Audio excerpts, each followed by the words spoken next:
fisik Jalan Tol Padang Pekanbaru pada seksi I Padang Cicincin dihentikan. Itu disampaikan oleh Proyek Direktur PT Hutama Karya Infrastruktur Ruas Tol Padang Cicincin Martin Robert Singal. Dikutip dari Antara pada Senin tanggal 8 Maret tahun 2021, penghentian dilakukan karena pembebasan lahan tidak jelas. Betul, Jakarta sudah sampai pada keputusan menghentikan proyek tol Padang Cicincin, disebabkan tidak jelasnya kapan pembebasan lahan diselesaikan, ujar Martin. Tol Padang Pekanbaru ruas Padang Cicincin memiliki panjang 36,6 km.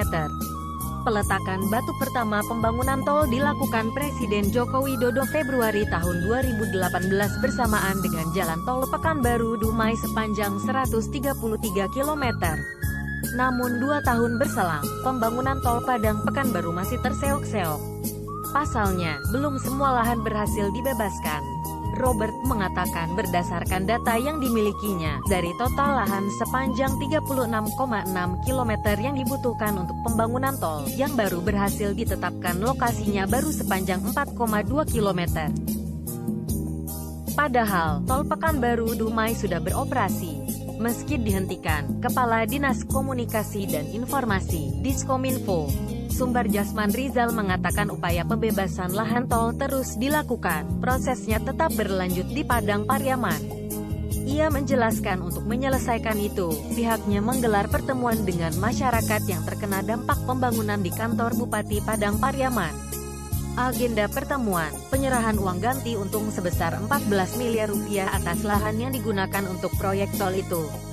Ganti untung itu serahkan kepada 10 pemilik lahan. Pembayaran itu merupakan kelanjutan dari proses sebelumnya.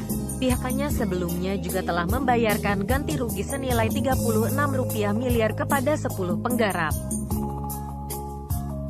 Gubernur Sumatera Barat, Sumbar, Mahyaldi Ansarullah mengaku tidak mengetahui PT Hutama Karya menghentikan pembangunan fisik tol Padang Pekanbaru seksi I karena lambatnya pembebasan lahan. Siapa bilang dihentikan? Saya sendiri gubernur tidak mengetahui kalau dihentikan. Tidak benar itu, hoax itu, kata Mahyaldi di Kota Padang, Jumat tanggal 6 Maret tahun 2021 beberapa hari yang lalu.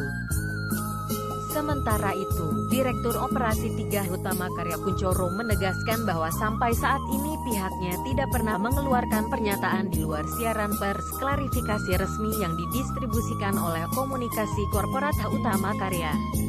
Sehingga, jika terdapat informasi simpang siur yang beredar, perusahaan tidak bertanggung jawab atas hal tersebut, ujar Kuncoro dalam siaran pers, Sabtu tanggal 6 Maret beberapa hari yang lalu.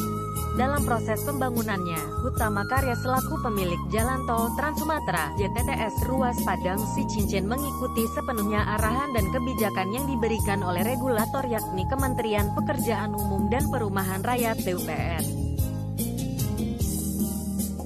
Dia mengakui bahwa Hutama Karya kerap menghadapi kendala dalam pembangunan proyek tol Padang Cicincin.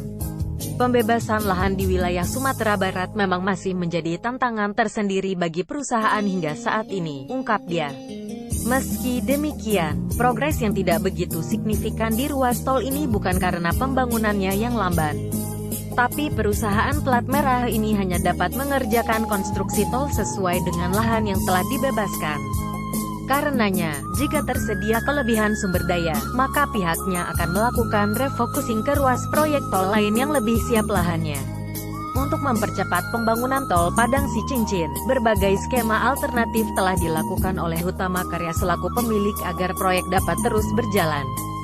Skema alternatif tersebut mulai dari pengajuan penetapan lokasi penlok baru, relokasi trase, hingga koordinasi dengan berbagai pihak yang terlibat dalam pembangunan ini. Hal ini kami lakukan untuk mempertimbangkan masyarakat setempat yang menyatakan bahwa tanah di sekitar pembangunan merupakan tanah pusaka dan produktif.